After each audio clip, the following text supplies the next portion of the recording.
All right, welcome back, everyone. Thanks for joining me again tonight on another beautiful December Monday night. This, of course, is Chef Life Live. I am your host, Chef Alex Ottusch. And again, thank you for joining me. Chef Life Live, this is where we interview the vast, diverse food service industry and the people that comprise it. And this week, we have a really cool guest. His name is Alex Campbell. He is the CEO and founder of a new company called SaverWe.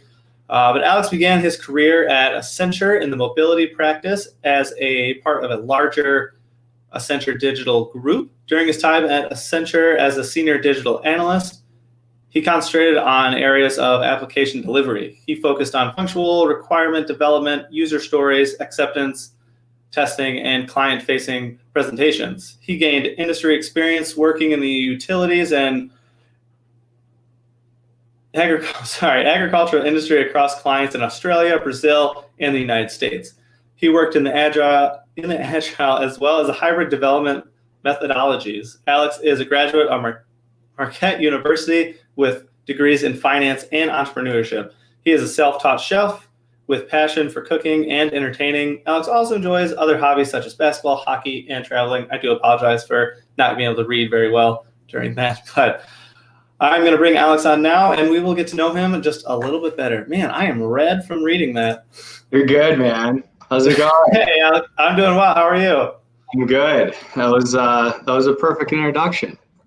Oh, thank you so much. I tried. Right. How are you doing tonight? Good, man. It's good. A beautiful Monday night. The lovely December weather is always, as is. But other than that, I'm excited to talk to you a bit. This is awesome. Yeah, I'm glad you're here. Glad you agreed to come on. Of course. So, are you originally from Chicago? Yeah, so I actually grew up about 45 minutes in the northwest suburbs of Barrington, but originally I was born in Peoria, Illinois, which is about 2.5 hours south.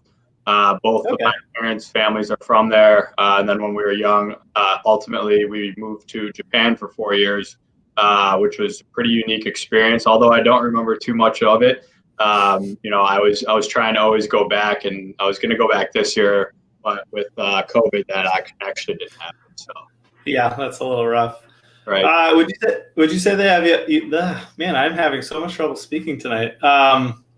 With growing up like close to Chicago, would you say you have a strong relationship with the food scene here in Chicago?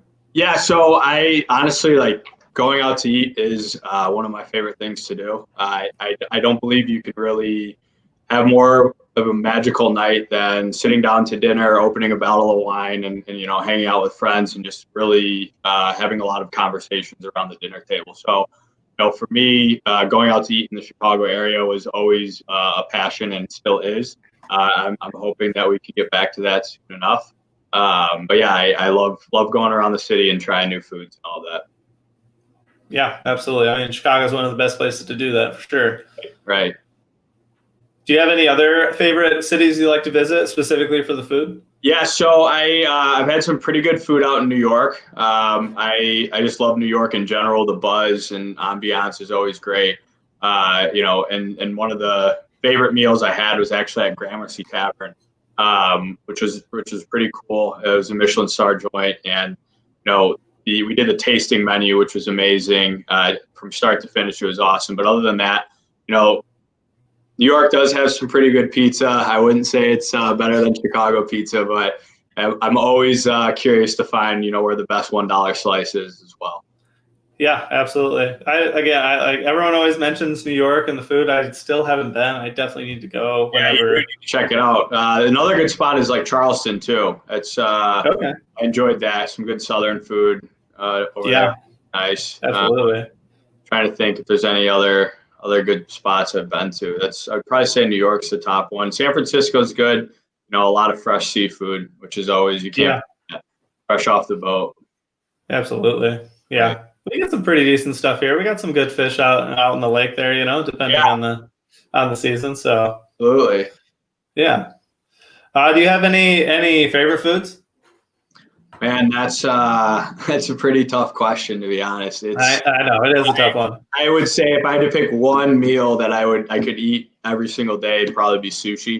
Everything about it I enjoy. Other than that, like a classic cheeseburger, but not so much from a restaurant, more so like burnt on a grill in your backyard, 4th of July cheeseburger. There's something about that just hits home. For sure. Beat. But yeah, I would probably say sushi would be my number one. Ramen, I'm a big fan of as well, but sushi is definitely the winner, I would say. That's definitely fair. So as in here, I think he's talking about New York. Joe's is, I don't know if he's referencing New York for $1 slice. I'm not sure. Okay. Yeah, I haven't had Joe's. I don't think so. Okay.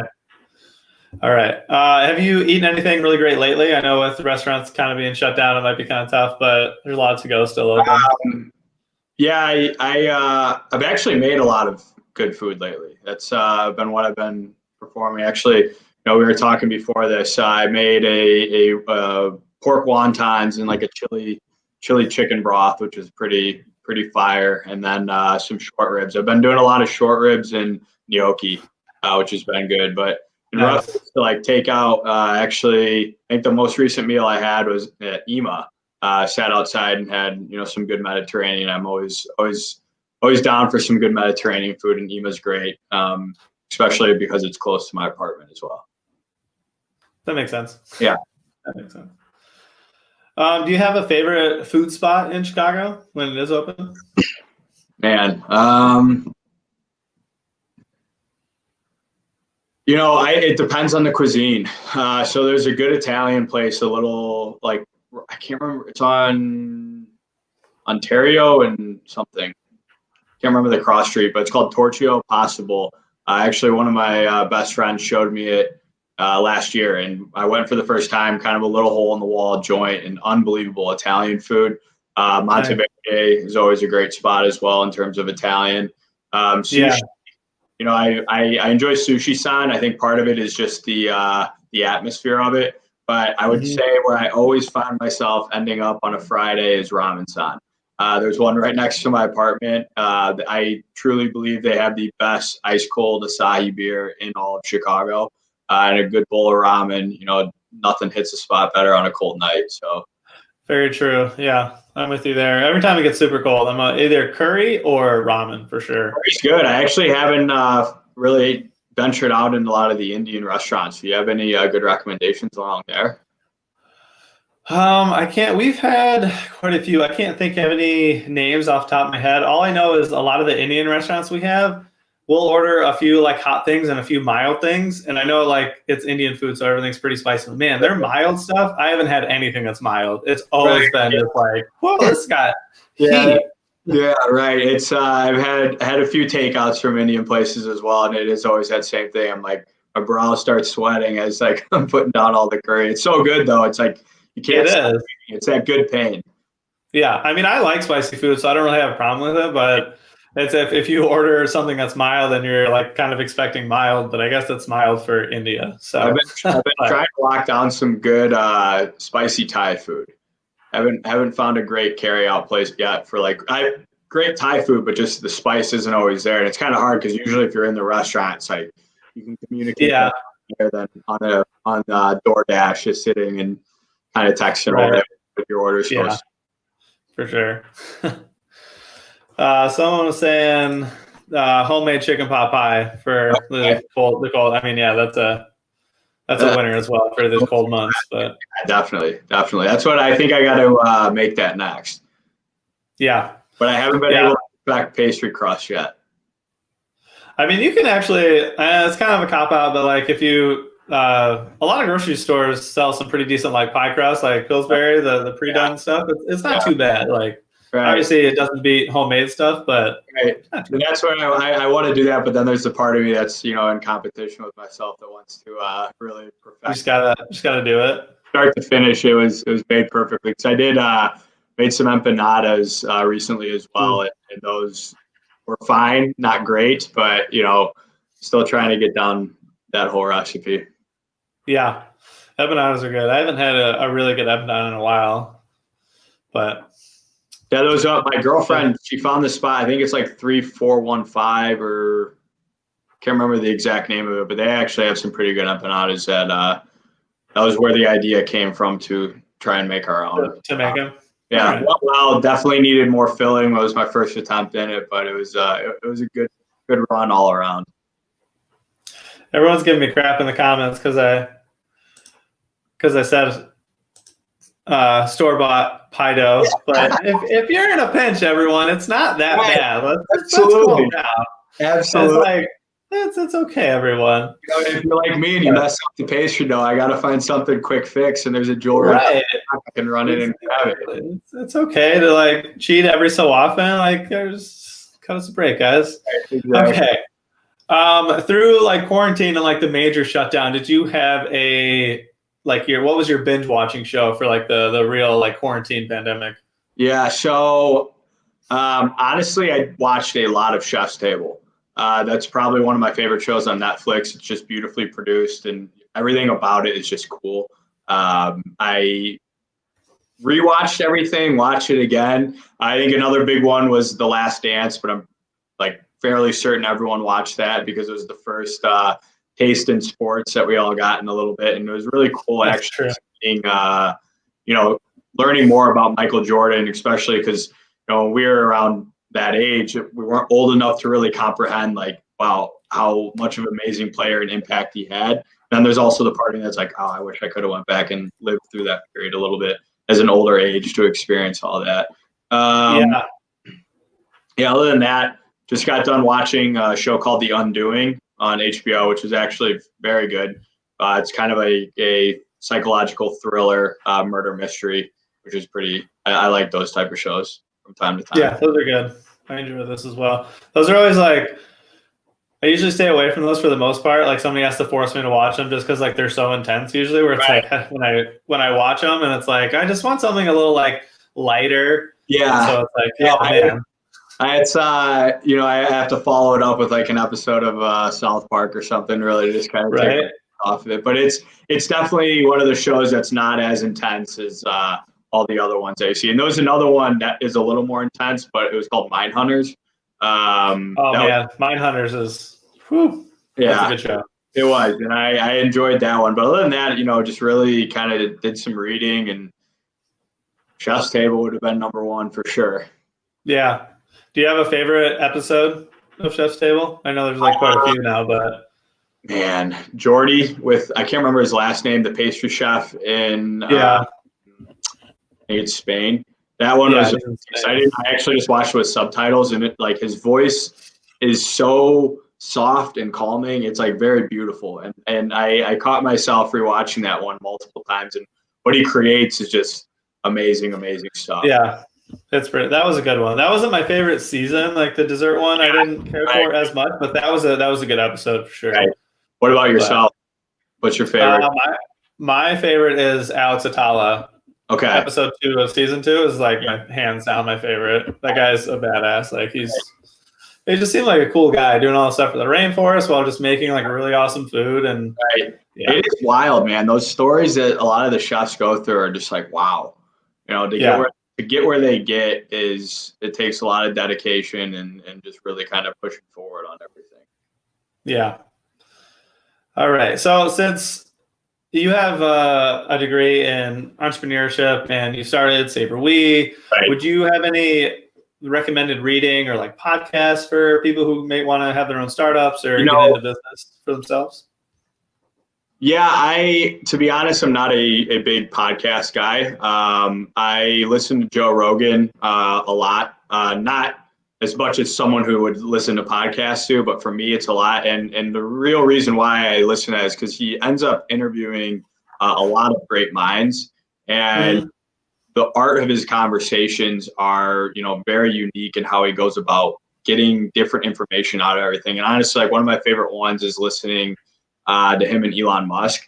Elon Musk is a innovator to say the least, but he's someone just to like you study. And I actually ended up getting his book and read that. So I would recommend that one. Just his story and his upbringing is crazy. Definitely not what I implement into our company and some of his techniques and management styles, but his overall vision and everything is it's very cool to see, up against the wall and kept on going. I would say the number one book that I'd recommend to honestly anyone, you don't have to be an entrepreneur or anything like that, would be The Alchemist. That book it's very special. It's a very magical book. Just basically talks about, in a story format of finding your own vision, finding your own path, and really blazing your own trail. And it's just told in a very wonderful way. 0 to 1 is a great book too. It's by Peter Thiel. And then I'm a big Malcolm Gladwell reader, and Outliers is also another good book in terms of entrepreneurship. But I would say, hands down, if you haven't read The Alchemist, have you read The Alchemist? I have not. I'm gonna have to read it. Give it a try. It's honestly like 190 pages. It's a quick read. It's a great book. It's just, you finish that book and you feel like, wow, you can go do anything. Unfortunately, the day I finished the book was when Kobe Bryant passed away. So it was it was a double like, oh, okay, wow, I'm on top of it. It's like, that's incredibly sad. But it's a book that I think everyone should read because it just tells a great story, and it really gets you thinking about, your own path, your own vision, and where you want to end up at. All right. Yeah, I'll have to check that out. Apparently, Addison is saying that he's got a copy that he can let me borrow, so I'll have to watch that. Yeah, you do. Definitely take it from him. Yeah, I mean, I got time on my hands now, right? So I can do that from time to time. Actually, I've been pretty busy with now that I've been doing the show and like kind of coming up with like stuff for it and reaching out to people. I've been pretty busy. No, which is good, man. It's cool. It's cool to see all this take place for you and take form and stuff. But that's why exactly you should read the book, because you might be onto a different. Yeah, apparently. So might bring you down that calling. Yeah, apparently. So Addison, after the show, I'll come and get it from you. He's my roommate, so he lives with me. So he's I love it. Beautiful. All right. So last of my kind of like getting to know you questions is, now that the holiday season is upon us, and unfortunately with the pandemic and everything, we can't all go see our loved ones for the holidays. But do you have a favorite family holiday tradition? Traditions in our family have changed a lot over the years, which has been awesome and wonderful. Growing up, we used to always travel down south to Peoria to spend the time with my grandparents, and then we get together with all my cousins and aunts and uncles and really, just laugh and enjoy each other and share drinks and food and always doing like a white elephant. Those are always fun traditions because the gifts that we end up getting every year just get crazier and crazier, which is always fun. So I think that's definitely a top one. And then we always, enjoy a Christmas Eve. We get together and just, hang out and drink some wine and play Cards Against Humanity, which is always an amazing game. On Christmas Day, we always make a prime rib, which that is always great. And can't really beat it. Honestly, holiday traditions for me, the holidays are always important, especially this year, given everything that's been happening with everyone. It's important for all of us to, still try and create some of the spirit around Christmas, but also enjoy whatever company that we can get in a safe manner. Yeah, absolutely. Yeah, well said. All right, so that is the end of our kind of getting to know you questions. And if everyone out there, if you guys are getting good value out of this, you're enjoying it, hit that like button. Share these links. Let's get some more viewers if we can. This is going to be a great episode. It already is. But we're going to move in onto our little bit deeper questions that, of course, Addison, this is for you, that require no garnish.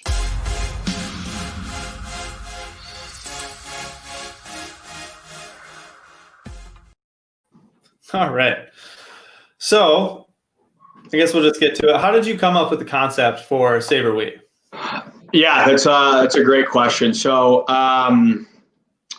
long story was I graduated college, and growing up, I was always fascinated with food.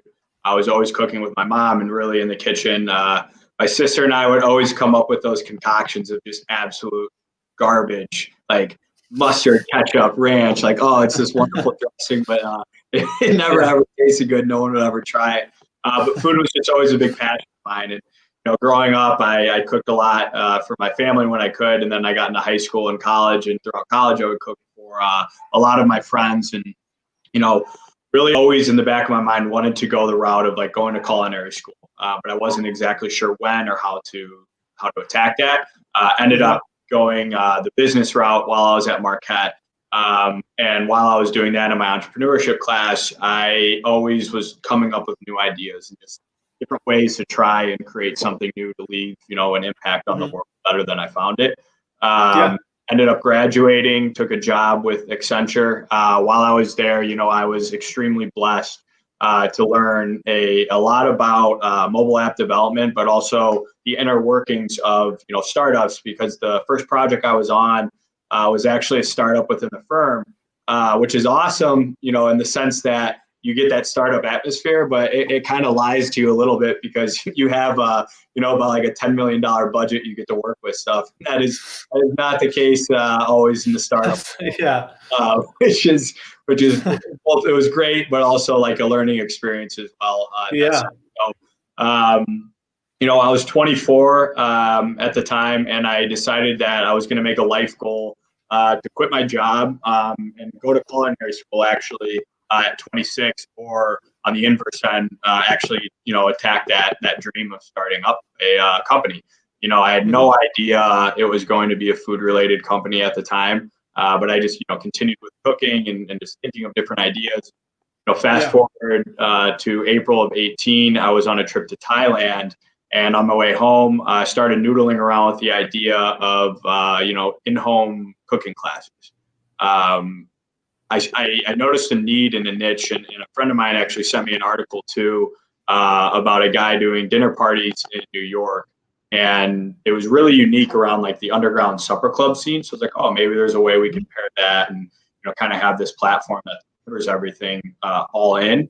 And for whatever reason, it was about 3 weeks before my 26th birthday, landed in Chicago and decided to quit my job on the spot after I landed. And it was I didn't let my parents know for a couple days. My boss and mentor at the time was extremely supportive, and he was like, you can come up with something. What's your idea? And I was like, I don't fully know yet, but this just feels right. So I ended up, following through, and I quit my job and handed in my laptop on my 26th birthday. And from there, it was no looking back. I really started to think deeper into this idea. A friend of mine who I met at Accenture, we started, kind of bouncing ideas off each other and whiteboarding a few things, and ultimately ended up with this idea of, bringing together people around a dinner table, but also making it interactive. So I decided to cook these classes in my home to really do like a proof of concept testing for all my friends. And, if any of you guys are watching, I cannot appreciate you guys more for, doing those classes with me. But then I started thinking of all the talented chefs like yourself and everyone else around Chicago. It's like, man, why not broaden this? Why not make it this platform that allows, local chefs to really start to get their name out there and start to be able to, cook these wonderful experiences for people in home, all like teaching different tips and techniques. Because, let's be honest here, not everyone knows how to cook. And that kind of is proven in a lot of the stores and takeout during COVID and other different avenues. So that was around January of 2019, and that's really where SaverWe was born. Was this idea to create this all-inclusive platform to really, help local talented chefs come onto our platform, work with us to create these wonderful menus and wonderful experiences for all of our guests. Nice. Yeah. I mean, it's a great idea to kind of do that. There are so many line cooks and everything that have all these great ideas that, they might have their notebooks full of awesome recipes, but maybe not get to try it out. And there are restaurants that they're working in. And so to kind of give them that platform for themselves is really great. Right. Exactly. Because it ultimately ends up turning in, the restaurant in your home, and you guys get to showcase that ability that you have that, not always is shown when you're on the line or in the back of the house and all of that. Yeah. How did you get SaverWe kickstarted? In what terms of the word, like funded? Yeah. Yeah, so we actually, initial on, there was a lot of bootstrapping, and then we received a first round of funding for some angel investors, which was awesome. That allowed us to really focus on hammering out what our business model was going to be, while also developing our mobile app, which we launched in early November of this year. And it was spent on a lot of time. Like, a lot of great connections were made, and it's really, it's the art of believing in yourself and then getting someone else to believe in your stories. That's always like the hardest part, but I'm very grateful for the beginning investors that really helped make this dream reality to where we are today, and now talking on your show, which is awesome as well. So it's a mix of everything, but it's a lot of grit and determination. I think is more that goes a longer. I mean, you always need money at the end of the day, but you get a lot done with just that grit and determination to see something. Yeah, absolutely. How do you think about branding and marketing when it comes to SaverWe? Yeah, so our mission is really bringing everyone back to a dinner table, and for me, especially in these times, is to be able to provide a really unique but safe experience for people that want to still try and gather in their homes. And we have all of our chefs follow the CDC guidelines and mask up in the house. We have sanitizer spray, and we can do all of that to make sure we're ensuring that we're helping prevent the spread and not spread it further.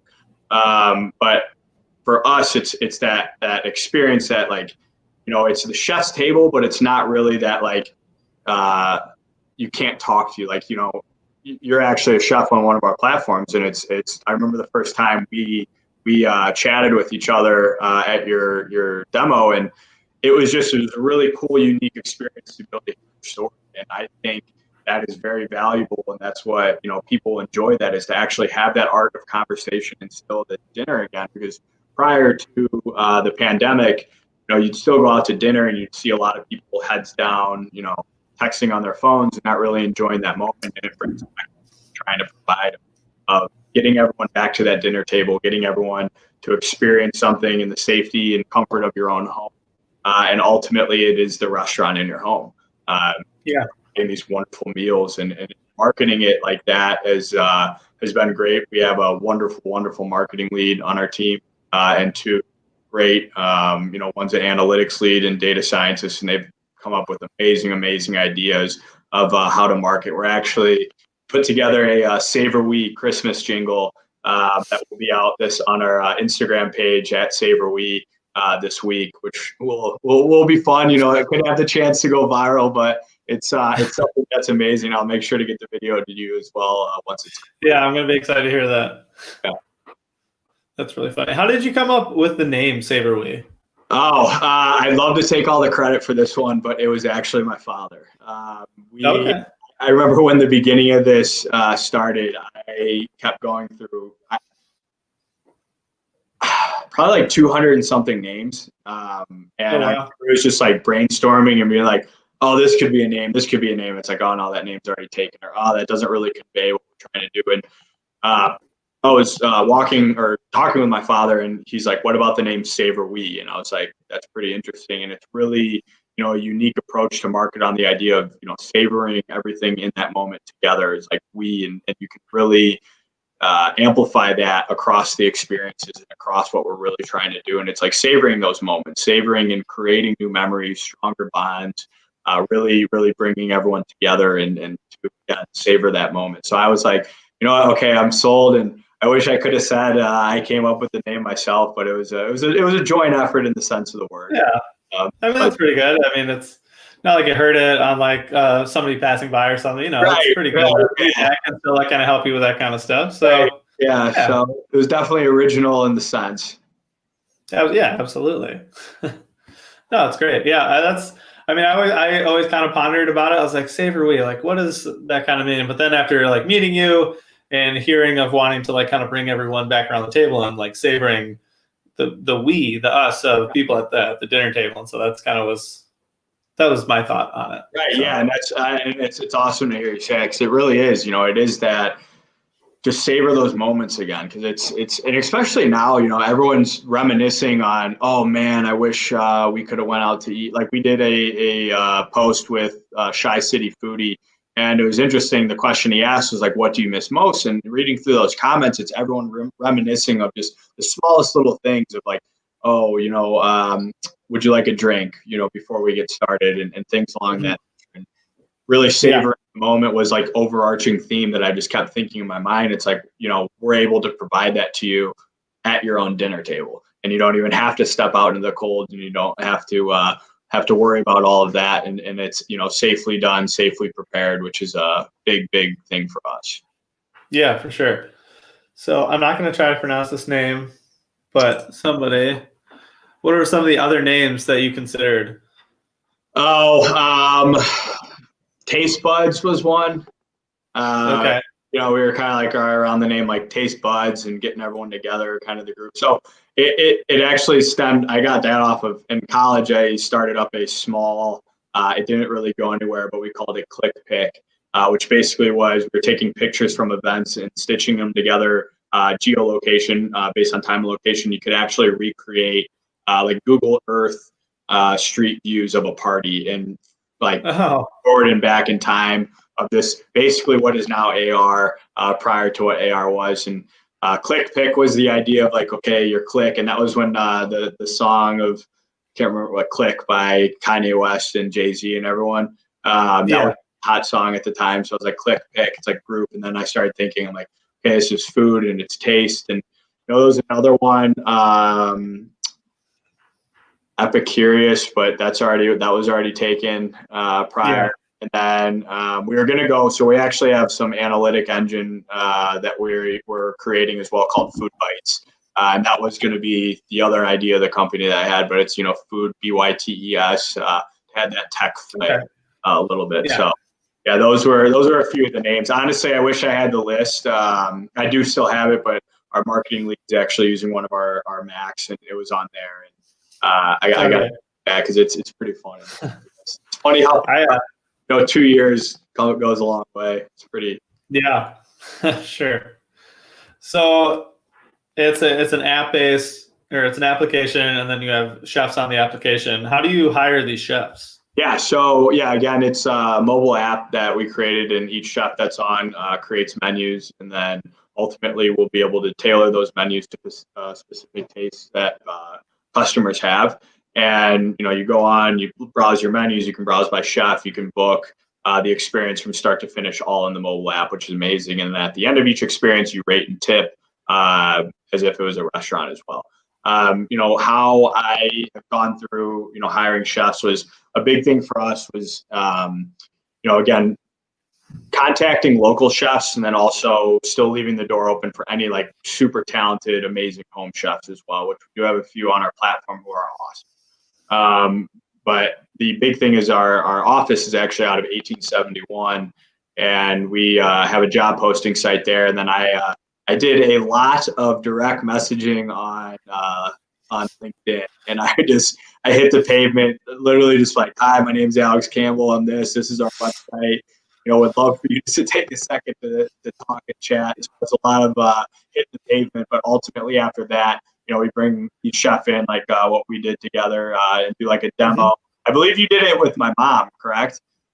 Yeah, it was your mom and your sister. Yeah, right. She still talks about that, which is awesome. So we'll have to get her an experience out in the verse. Yeah.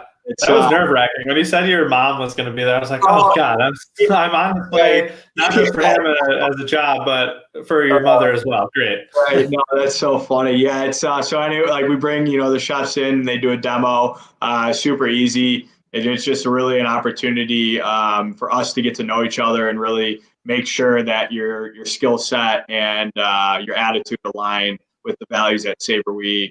Because ultimately, at the end, we put you guys in front of the customers. We want to be able to really create those experiences that they'll savor forever. And then from there, there's background checks and all of that good stuff as well. But that's pretty much the hiring process for chefs. And it's we're always still looking for chefs. So if there's any watching right now, feel free to reach out.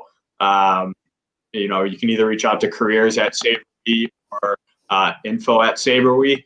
But yeah, it's always a, I love it. And my friends enjoy it even more. It's kind of funny because it's like they get the free meal out of it every time. Like, hey, okay, I have another chef that's coming over to prepare some food. Right. Yeah. Like, oh, absolutely. Like, I'll be over there. Let me know what time. Right. Yeah. Like, of course. Of course. That's when they come over for free Right. food. Right. And if anyone wants to know, I have his information as well. Yeah. Yeah. So you can get a hold of me. I can get you in touch with him. So if you want to, but what are you doing to make sure that you're hiring a diverse range of chefs? It's a great question. For us, it's very, very important that we have a lot of diversity across our platform, but also internally on our team. I truly believe that you cannot make up, a corporation, whether it's people going in your home or just what you do in creating a company together without diversity. Without that happening, you can't see other people's backgrounds and beliefs and how they were raised, and ultimately, because that ultimately creates conversation and it creates learning moments for everyone to really focus on and build upon. For us, we accept and are open to anyone who applies to SavorWe, and ultimately, at the end of the day, it's just making sure that your skills align with the company. But we have a fairly diverse roster of chefs right now, which is awesome. I'm very proud of, and we're going to continue to grow that way as we expand across the United States. Awesome. So that's your grand vision for SavorWe, is to get across the United States. I guess that would be like one of the first milestones. Ultimately, it's like the ring of like SavorWe and the restaurant in X million amount of homes. We really want to start in Chicago and hammer out here and really understand our client base, how everything works, and get everything down to an exact science, and continue to build out and expand from Chicago. Because a big thing for me was, if this works in Chicago, it could pretty much work anywhere, given how food centric of a city this is. Ultimately, it is to take it as far as we can. But I have big visions, and I always I heard a quote. It's always be stubborn on your vision, but flexible on the path how you get there. And if one thing that I've learned through this whole process is the being flexible is very key, because there's a ton of times where I'm like, we need to launch now, and it was not the right time to launch at that point in time. So it's ultimately, the vision is really to just bring as much joy and getting as many people back to a dinner table to enjoy those wonderful dinners that our chefs provide, and these wonderful experiences that we put on for everyone. Yeah, makes sense. Now, there's a lot of, very well-seasoned chefs out there and a lot of green chefs out there, both of which have a lot of talent. When you were first starting with this idea and like reaching out to chefs, did you have a lot of interest and responses? Because I could see some chefs who are like, you don't get to do anything until you've been in the industry for, 10 years. People who are green, you don't get your shot yet. You have to work your way up. But then, there's plenty of chefs that have great talent out the door. So like, did you have a lot of any like backlash at all, or just a lot of positive response from chefs? To be honest, we had a great amount of positive response. Everyone really viewed the platform as a unique opportunity to get out of that kitchen atmosphere. Because, I've never worked in a kitchen before, so I can't speak to so much truth. But, some of the stories I heard you saying, and just the hours that end up being worked, can be pretty grueling, and with sometimes not a lot of, satisfaction at the end of the day. And a lot of chefs are like, man, that's cool. Like, now I can finally get my opportunity, to kind of start making a name for myself and showcase the ideas that are always in my head now and on paper, and now actually into dishes for paying customers, which is pretty cool. Yeah, definitely. That's awesome that you got a lot of good response. There's obviously a lot of great chefs out there who don't kind of get their light to shine. So this is a great way for them to kind of build on that. So it's great. Right. To you, what is the best part of home entertainment? I just being together. It goes back to the idea of, what I said earlier of why I love going out to eat at restaurants, and it's sharing those meals, sharing that wine, and sharing that conversation. And when I'm hosting, I'm always cooking. I love it. And I think for me in that moment when I'm on the in the kitchen side of things, it's getting that first plate out and seeing everyone's reaction of like, and if someone likes the food or not. Like you end up reading it well, and you're like, and that satisfaction of someone taking that bite and we're like, wow, that is really good. I think that's always awesome. But from a host perspective and not cooking, it's just, getting together and playing games and drinking wine and just laughing. And it's not being on your phone. And like, we're always so connected, which is an amazing thing because we can always learn a lot with our thumbs very quickly. But it's also, really impeded on the art of conversation that is, subtly been lost over time. So I think that it's just that conversation and getting together and just having a good time and enjoying that moment and savoring it with your friends are always good things. Yeah, absolutely. As an entrepreneur, like, did like those kind of feelings about home entertainment, is that like when those things kind of started to build up, is that when you knew you had to like take a chance on yourself? So to be completely honest, and my mom could probably would be better to quote this, but from a young age, I just always wanted to blaze my own path. I always wanted to do my own thing, and I didn't know exactly what it was going to be, but it just in the back of my mind, like right out of school, I was like, oh, I'm going to go and run this with a click pick idea. But it was smarter for me to go grab a job first and then understand the industries more and just really try and learn. And I think it was while I was working there, I realized, when I was 24, I was like, I got to take this chance. And whatever happens, happens. But I just have to make that initial leap of faith because that's always the scariest part. It's that first step. Yeah. After that, like the free fall is crazy and swimming in the deep end's hard, but it's that first step into the deep end, that first step off the cliff. That's the one that's like, whoa, that's where everyone, usually seizes up. And at that point, I was just like, I got to go all in. Because, at the end of the day, we do only get one life to live and you never know when that happens. But it's always, for me, the idea of being able to create something that leads a legacy is always worth trying, because ultimately at the end of the day, you can always go back to work and you can always go back and get a job and do all that stuff. So it's, for me, I think it was just, I knew that at 24, I wanted to, but I wasn't ready yet. And then that flight home, I'm like, this is because it just like the stars aligned. I was on a project in Detroit prior to that, and like that was supposed to extend through September, so I would have missed like my birthday and all that. But that project got canceled, so it's just like everything was just telling me like, this is it. This is your time. Like the universe was pushing me off that cliff for me, whether I was ready or not. And to be honest, it's I'm learning every day, and it's continual self-growth every single day, and the amount of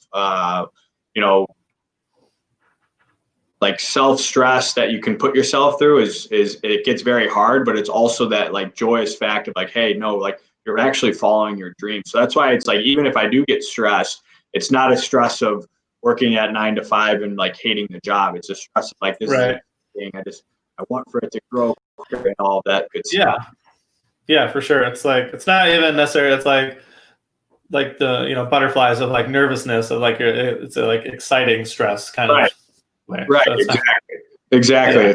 Yeah. It's not like the first date stress. It's just more of the, you're enjoying the dance and you're enjoying the movements and you wake up every day and it's a new adventure. And I think that's the most fun is that childlike wonder that was reinstilled into myself, the moment I kind of jumped off that into the deep end and really kind of pushed forward with things. Yeah. Did you have did you have, good support from your parents or anybody else? Like when you finally told them that you quit your job and kind of went for this? Yeah, there was definitely support at the end. I think in the moment, it was a lot of like, what did you just do? Which is okay. And that's like just, parents being parents at the end of the day. But ultimately, my parents have been extremely, extremely supportive. My friend group has been extremely supportive.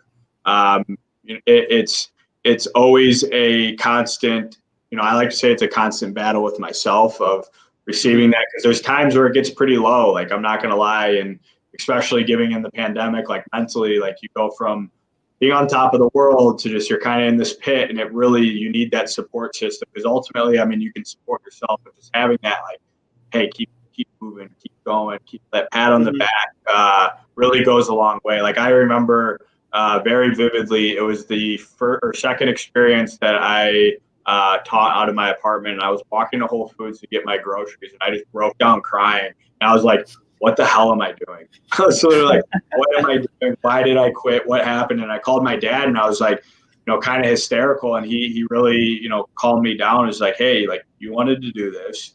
You're going to do it. It's going to be great. Everything's going to work. Like, just go get the groceries and start there. And that's where I just keep that mentality of like day by day. And even though, I'd be lying if I told you I don't stress myself out about thinking about the future, but I try and like bring myself back with, meditation techniques or yoga, just to like really be present, be like, hey, this is today. Let's focus on tomorrow.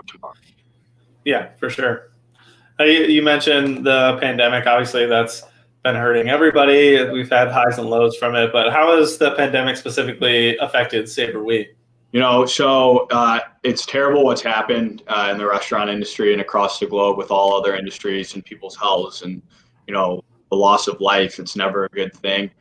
For us, it really allowed us to sit there and kind of internalize everything and see like, okay, where is this path we're going to go? Are we ready to go? Are we not? And it allowed us to refine some things in the app, but then ultimately come up with, basically the, continued pitch of helping chefs and giving that opportunity to local chefs in need, because, let's be honest here, the restaurant industry has probably been hit the hardest out of anything. And it's thousands upon thousands of across Chicago, and then, take out Chicago and go across the rest of the United States that are, without work and all that. And for us to be able to provide an opportunity for chefs to, continue to work and create what they would love to do while doing it in a very fun environment, I think has been great for us and great for the chefs on our platform as well. So, I think COVID-19 has made everyone pause and do a lot of, internal dialogue with themselves across the board.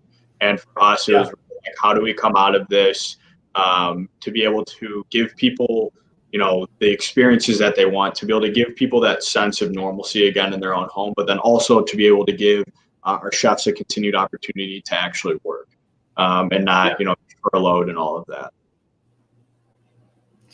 Yeah, for sure. I mean, luckily with, SaverWe is launched and, as long as people are staying within the guidelines, and that's kind of what, from what you had told me, what SaverWe was kind of about was like small gatherings, not these big elaborate events where you don't really get to know the food or the chefs who are preparing it. And so it kind of, worked out for this situation in a sense.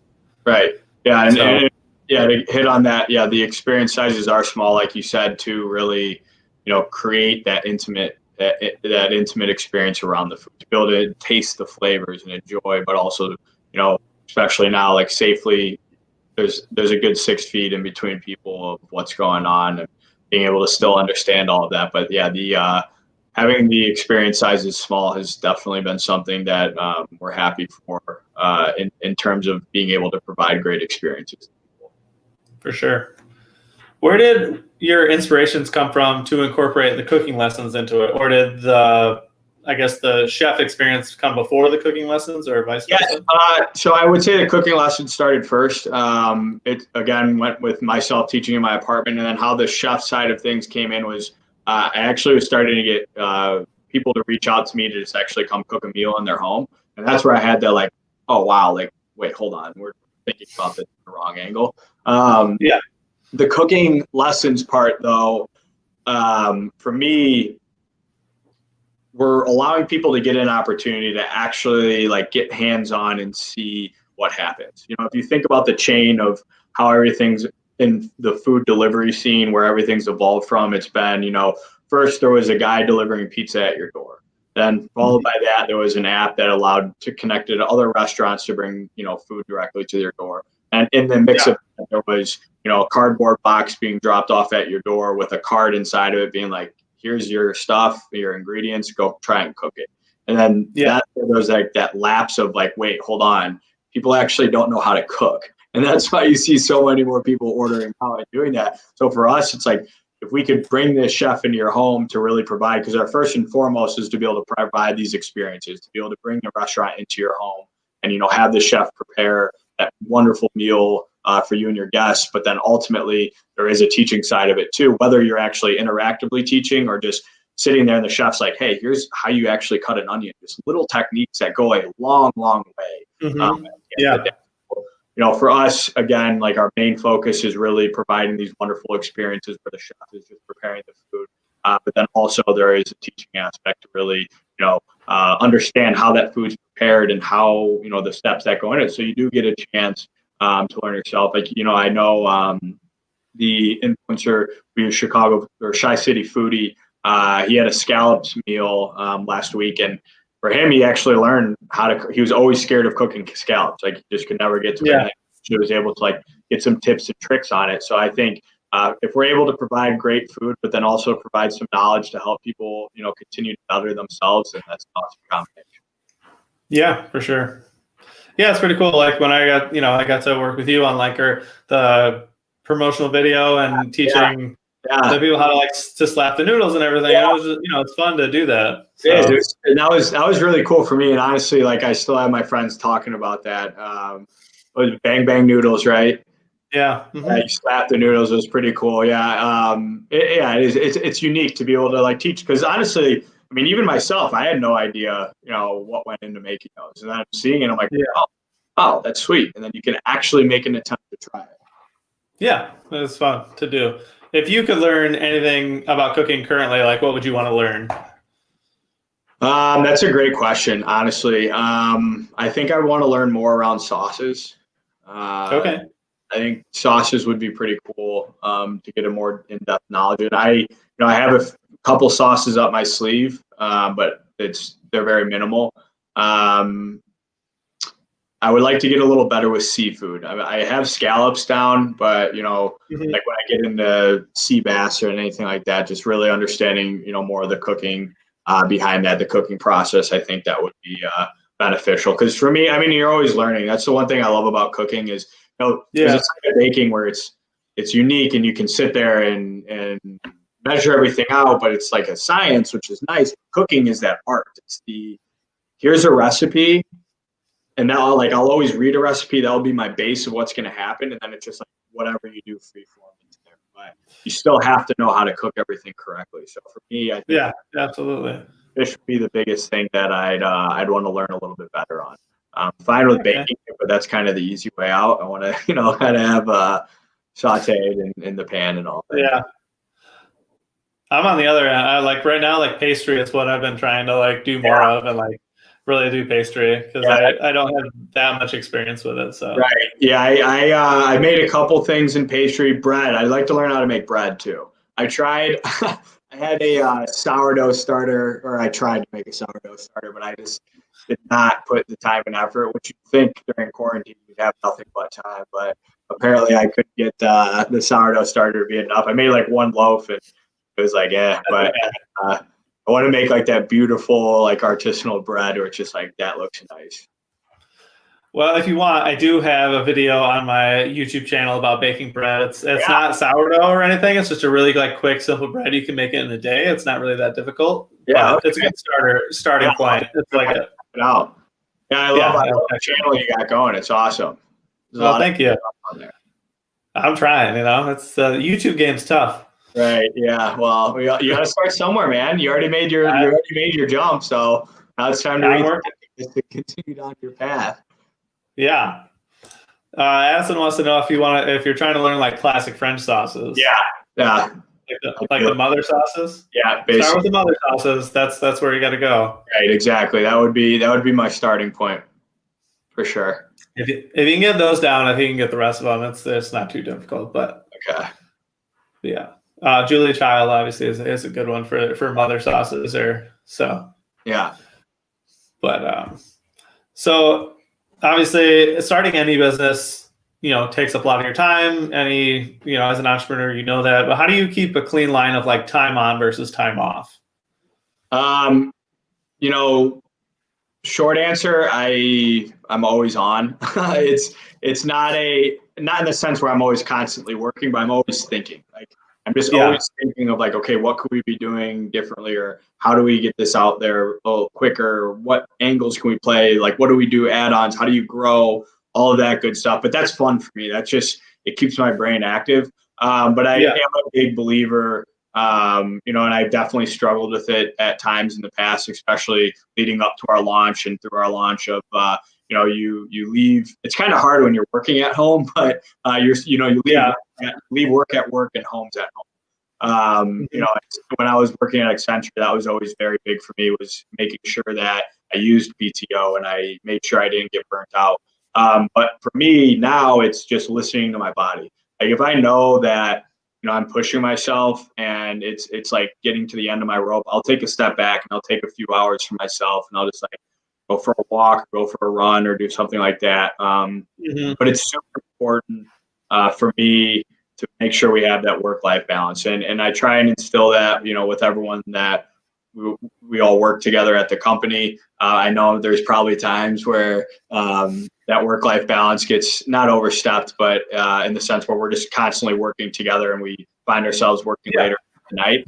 But it's always important for me that, everyone makes sure they take time for themselves, myself included, because it's, your body can only handle so much. And especially now, given everything that's happened, like people are affected in different ways mentally that, we would never know. And even myself, like there's times where I go back and forth on things, and it's just good to take that step back, take that breath, and take that, day or two for yourself to get back together and get your head back on straight before you dive back into the week. So like, weekends are great. I honestly, my favorite day is always Monday.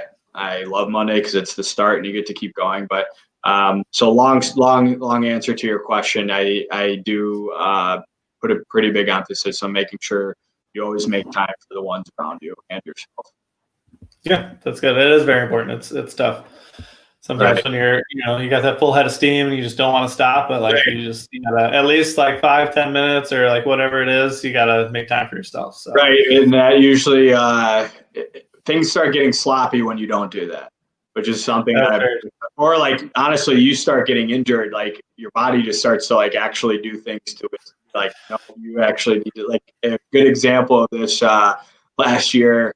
I was just like going full steam ahead, just kept going and wasn't really listening to my body and was working out. And then I ended up tearing my Achilles playing basketball. And it was just kind of like my body's way of being like, well, you have no choice now. Like sit down. You gotta sit on a couch for 2 weeks over Christmas and while your cousins color on your cast. So enjoy that.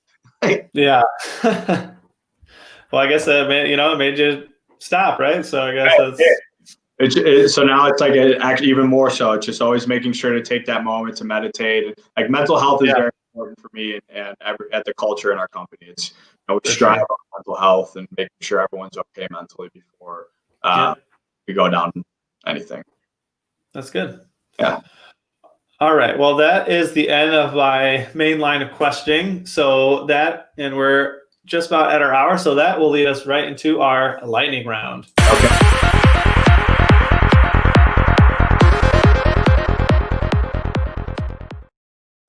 Okay, so lightning round, these are pretty light questions, no serious thought really needed to them.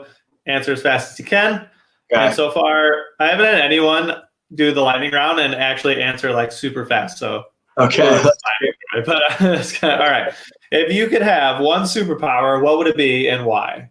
Flight. I think it would be amazing to just fly in the sky, and part of it just like getting away and just fly. Right. Cool. And not to worry about traffic or travel ever, and just go wherever you get up and go. Like that would be amazing. And just to be up there, like I don't know. I think planes are one of the most peaceful things. Like you're just in the sky, and it'd just be cool. Yeah. No, I feel you there. All right. Number 2. Are you a morning or a night person? Morning. I would say it's. I enjoy the mornings once I get out of bed. It's a little hard for me to, immediately wake up at that first alarm, but I always wake up and then make my bed. That's always the first thing I do every morning. There's actually a good YouTube video. I can't remember. It was Admiral McRaven, I believe. He did a commencement speech, and he talks about like the first task you should do is make your bed, because then it's the first task that's done, and you get to go from there. However, I do love nights too. Like I enjoy just lounging at night. Right.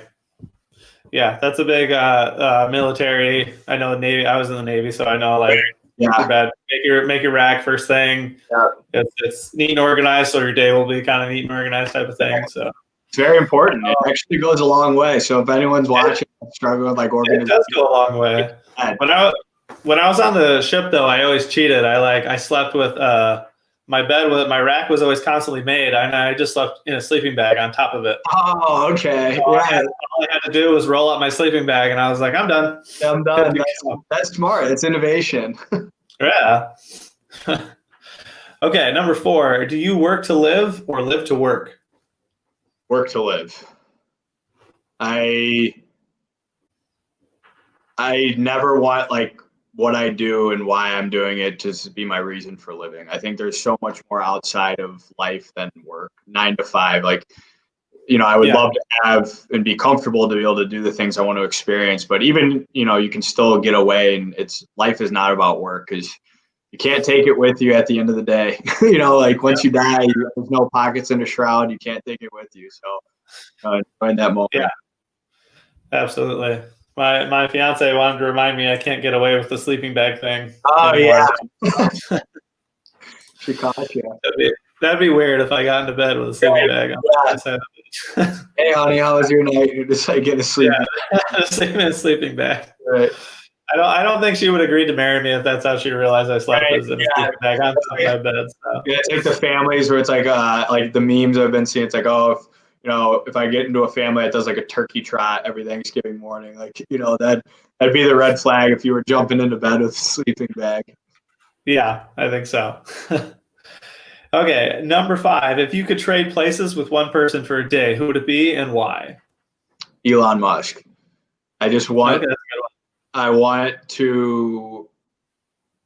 just want to think his thoughts. I want to just understand how his brain works. Yeah, right.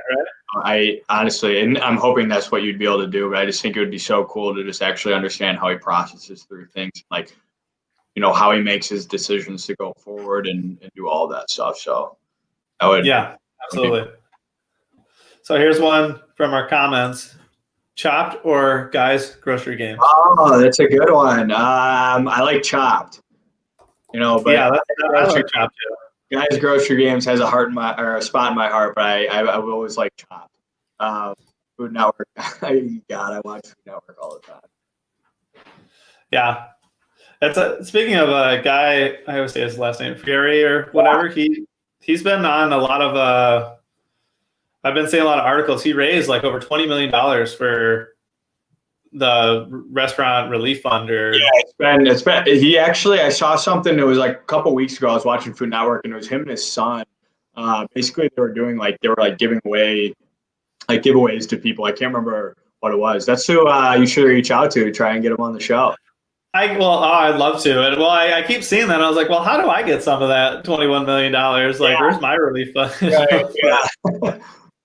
I know I should try to track him down. That might give me some. All it takes is one email to be read by the right person, and then that's it. I know that's true, but fast. I know. Now I just gotta go on Food Network and just like email the producer, see who I could get. But right. All right, number 6. Describe yourself in 3 words. I would say honest, caring, outgoing. Outgoing. It's a good one. I don't know why, but like as you were saying, outgoing, it almost kind of started like alcoholic, and I was like, oh, that's gonna be a weird one. Like, oh yeah, that's definitely not it. Outgoing, it's kind of funny because I would say I'm like a very extroverted introvert. Like I need to be. Okay, yeah. But I always enjoy going out and meeting new people. For sure. Yeah, so do I. I miss it. Right, same. Just I do. It'll come back though. We're there. We're getting close. We are getting there. Sure. All right, number 7. If you could travel anywhere in the world tomorrow, where would you go and why? Tokyo. I've been having the itch to go back to Japan forever. I was supposed to be back there this summer, and I actually have a friend who's over there now. He's working for Accenture still, and it just all his like stories and stuff just look amazing. Yeah, I just Japan in general is like on my top 10. You gotta get over there. Everything opens back up again. Yeah, I definitely want to go. I don't know if I want to leave. I always say to Julie, my fiance, because we went to Vietnam a few years ago, and I was like, if it wasn't a communist country, I would move there in a heartbeat. Right. Yeah. I loved it there, but the communism is a little tough. I don't know if I'd want to. Yeah. But yeah, definitely want to make it to Japan. But you need to, man. All right, number 8. If you had a yacht, what would you name it? SaverWe. That's a good one. Yeah, I mean, would you have it like a big, the big name on the side of it, just as like advertisement as you're like going up and down? Yeah, exactly. Call here, collect number. Yeah, right. I mean, might as well, right? Right. All right, number 9. What TV sitcom family would you be a member of? The Griffins. I love Family Guy. So yeah, that's a good one. Yeah. That's a good one. I always think about that question when I read it. It's like, what sitcom family would I be a part of? Right. No, I mean, I'm still thinking about it, but it's like, yeah, I would say that. Because if I'm saying family, but like the other one too, I would consider it a family is like The Office. They're just always together. I think that would just be funny to be a part of The Office. But right? Yeah. Yeah, that'd be great. All right, last question. With 2020 being the year that it is, and I think I can guess your answer, but I'll let you answer it. What have you done this year in 2020 that you are most proud of? I would say starting this company would be one, but then also just really coming to terms with myself, with my emotions, with everything, and being able to continue to better myself as a person and a human being. Because ultimately, at the end of the day, I'd love to change this world for the better. Yeah, makes sense. That's good. It's a good one. Well, those are all my questions. We're a little over an hour, but that's okay. I feel like, yeah, man. We had a good time. Everyone, I feel like it was good. So, really cool. Thank you so much for joining. Thank you for everyone who was watching. If you really enjoyed it, make sure you share this. Subscribe to my YouTube channel for awesome instructional videos and some of the vlogs of the private events that I've been doing. Share it. Like it, hit the bell for notifications, all that good stuff. Join us next week when I have a friend of mine from Jacksonville named Waylon Rivers. He's a really awesome chef, and he's going to probably give us a really good look into what he does out in Pittsburgh right now. So you won't want to miss out on that. But Alex, thank you so much again for joining tonight. I really appreciate it. Yeah, this was awesome. I really appreciate it as well. It's pretty cool what you're doing. Thank you. Everyone book an experience. Yeah. Download the app. Look at my menus. Download my experiences. Alex's menus, man, they're awesome. Yeah. All right. Well, I will end the night with just saying thank you again, and I will see you next week, chefs. Have a good night. Have a good one. Thank you.